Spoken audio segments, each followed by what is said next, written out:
buntaga mga kapuso, kumustahon ta ang sugbuanong boksidor nga adunay umaabot nga sangka sa ring karong sinulog. We have this morning Milan Milindo. Mayong buntag, Sir Milan, ug welcome din sa GMA Regional TV Live. May buntag sa ma'am, may buntag sa tanang tigpaminaw sa Regional Live. And is it? I'm Milan Metodico Milindo. Una sa tanan, sir, arita sa imuhang humble beginnings. Kisay nagtudlo kanimo niining boxing ug unsa kang idara nagsugod sa pagkainteresado niini? Nagtutos ako sa boxing, akong papa. Request akong papa jud gipalitan ko 2 pairs of gloves. And with all this part, dula lang sa ako na sa only ka nang kuan lang kanang tingaw gitaw na excited ko na ang papa makahatag ko kanang kalipay saya. Then I don't know the kanang panahon na nga, nagamit din ako pag eskwela, nagamit na ako pag kuan sa kinabuhi. Sir, kinsa nakapadasig kanimo nga mupadayon sa imuhang boxing career? Tungod yun na sa kapobrega, sagaran yun mag-fighter yun ka sa tungod sa nang di mo ka nang afford ang mo to proceed to college. Pero nahimong mabulokon ang imuhang karera, you've won a lot of titles ug karong umaabot Enero 11, laing sangka na pod ang imong salmutan. Unsa nga mga preparasyon ang gibuhat nimo, sir, ug pila ka months ka nagbansay? Ang preparation siya ganda ko despite kay akong contract yun dili basta-basta lisod kay niya ang contract sa Thailander ay sa number 4 in Thailand.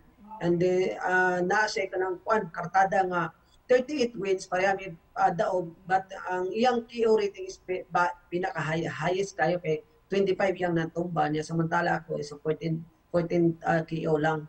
So ang mong ginabuhat na mo is how to kuan kana bitang absorb ang iyang power kay kusog niya ako kung dili basta-basta. Sir, kisa pa ilaing mga Pinoy boxers nga makauban nimo sa maong boxing tournament? Kit Garces, a current WBA champion, and then Marco Pomar. Ang uban boxer din sa Prime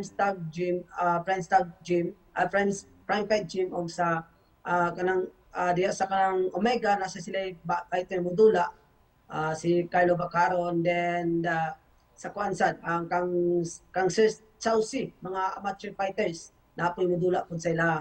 This will be the 20 bouts, including the 10 bouts of amateur fighters. Ug tataw kayo, sir, ang imong passion sa boxing para kanimo. How did boxing change your life? Discipline, and then kanang being responsible. The more fame, the more you achieve, is the more big responsibility. Busa, sir, please take this opportunity to invite our viewers nga suportaan imong umaabot nga boxing match. Ginvite na kung tanan mo ang mga boxing fans, tanan boxing fanatic dia, ang ako mga fans na ko dia nga naot ko nga tuwa mo dito mutanaw sa Mundula, umabot na dula karong January 11 sa Avellana Sports Complex, Cebu City, nga musuporta ka namo. Ug isip pa na po, Sir Milan, unsay mensahe nimo para sa ato ang mga kapuso nga nagtan-aw karon? Ang akong mensahe jud sa mga tao jud, especially to the kanang guardians, mga parents, na kung asa gusto sa inyong anak na sports na gusto nilang apilan, please support them. Especially kay unsa na lang ka kung di ninyo supportan na maadto sila sa mga lain-laing mga bisyo. And then this is sports is very good for mindset, and then the good discipline, kanang ilang makuha nga disiplina sa pagka-belong sa sports. So bisag unsa nga sports, suportahan yung tagsa-tagsa anak, tagsa-tagsa pumangkon, o yung unsa man na apo baron, kay kini yung sports is makahatag og kaayo sa atong gobyerno. Daghang salamat, Sir Milan, and Godspeed kaninyo.